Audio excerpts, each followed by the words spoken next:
Hi, Simon here from Ready to Go Newsletters.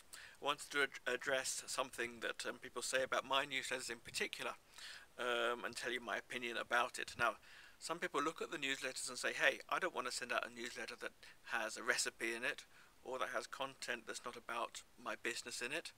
Um, I'm a real estate agent, I want to send out a newsletter about real estate, or I'm an insurance agent, I want to send out a newsletter about insurance.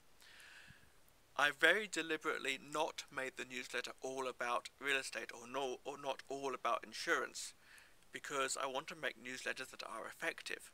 Now think about this.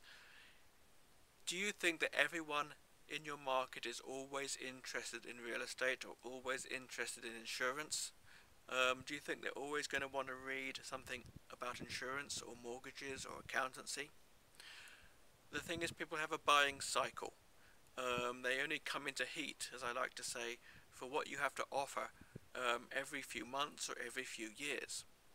But the idea behind a newsletter is to build a relationship over time consistently, whether they're looking for what you have to offer or not.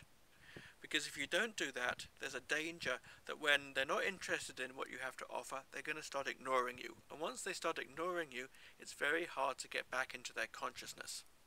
So, what I do, and this comes from my history in newspapers and online media, is I make a publication that is interesting to them no matter what. It's interesting to them whether they want to buy real estate or insurance or not.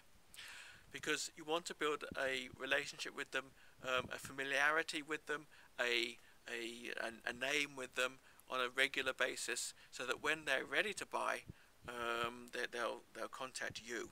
So my newsletters contain content that is plain interesting and useful, content that makes their lives better.